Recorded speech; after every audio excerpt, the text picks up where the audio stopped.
going to walk you through how to factor quadratic equations, and then from factored form, how to find your x-intercepts. So to start off, you always want to set up your x box, where at the top of your x box is a times c, and the b value is at the bottom. So for this example, your a value is 2, and your c value is 21. So a times c is 42, whereas your b value is 17. Now what you're looking for is you're looking for two numbers that multiply to 42 but also add to 17. Now if you don't know off the top of your head what these two numbers are, you can always list out your factors to try to identify what that would be. So for example, if I'm looking for two numbers that multiply to 42, I could do 1 and 42. I could do 2 and 21, 3 and 14, 6 and 7. Now from here, I need to find a factor pair that also adds to 17. So for this example, it would be 3 and 14. From here, what you would do is you would rewrite, replace, rewrite. So you're rewriting your a term. You are replacing your b term with the two factors from the x box. So plus 3x and plus 14x. And then rewrite your c term of 21. Next, you want to group your first two terms and your last two terms. So I have 2x squared plus 3x plus 14x plus 21.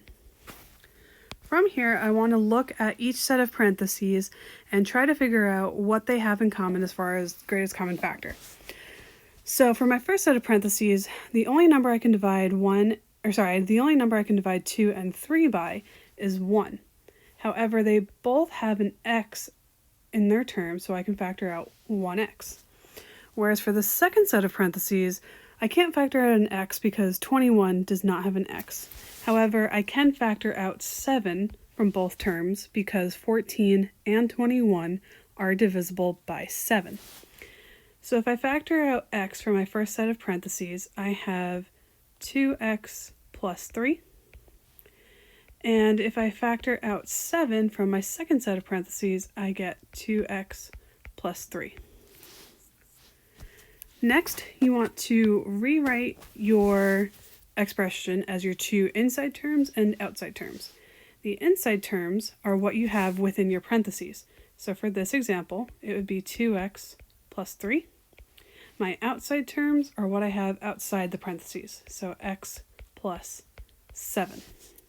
So this is factored form of that original equation listed up here. Now, to find your x-intercepts, what you would do is you take each binomial and you set it equal to 0. So 2x plus 3 equals 0, and x plus 7 equals 0. From here, what you want to do is you want to solve for x in each equation, and that will be your x-intercepts. So here, I would subtract 3 from both sides, so I get 2x equals negative 3. To get x by itself, divide by 2. So x equals negative 3 halves, or negative 3 over 2. And you can leave it just like that. Over here, to solve for x, I would subtract 7 from both sides, so x equals negative 7. So those are my two x-intercepts, and again, this right here is your factored form. Let's try another example. So in this example, again, you're going to start as x-boxing. A times c at the top, so 24, because 3 times 8 is 24, and negative 14 below. Now because 24 is positive but b is negative, I know that both these factors have to be negative. So the two numbers that multiply to 24 but add to negative 14 would be negative 12 and negative 2. From here, rewrite a, replace b with the two factors from your x box, and rewrite c. Next, you want to group your two inside terms and your two outside terms.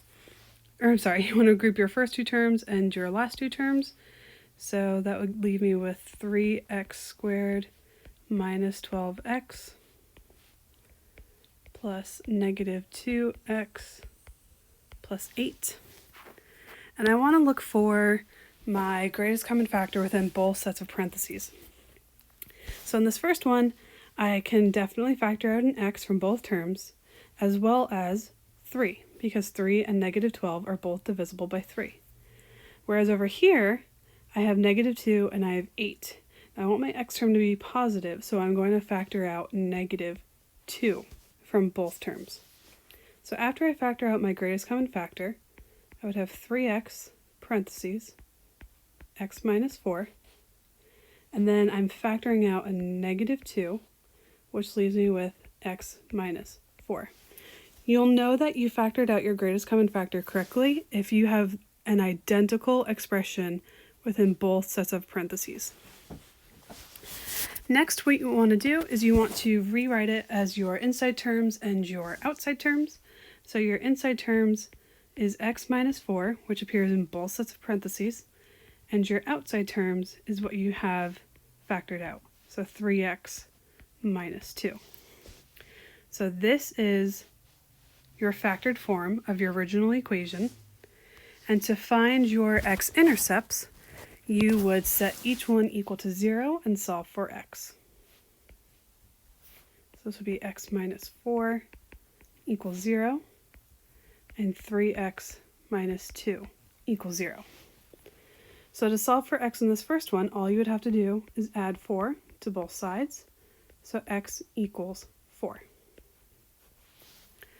Over here, you would start by adding 2 to both sides, so 3x equals positive 2, and to get x completely by itself, divide by 3, so x equals 2/3.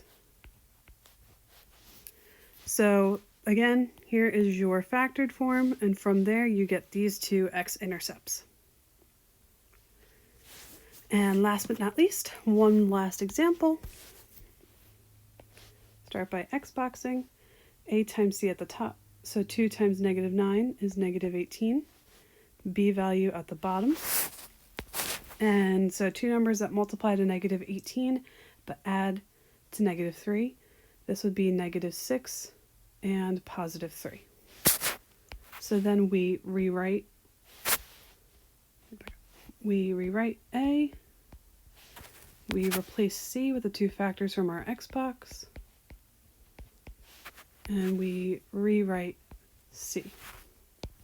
Next, group your first two terms and your last two terms.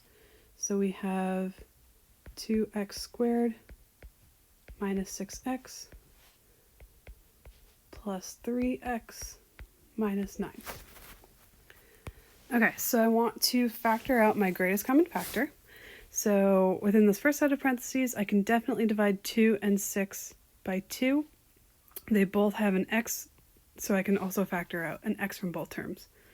Whereas in this second set of parentheses, I can only factor out 3 from both terms. So after I factor out my greatest common factor, I would get 2x parentheses x minus 3 plus 3 parentheses x minus 3. From here, you would write it as your two inside terms and your two outside terms. So you would have 2x plus 3 as your outside terms and x minus 3 as your inside terms. So this is factored form. And from here, to find your x-intercepts, you would set each one equal to 0 and solve for x.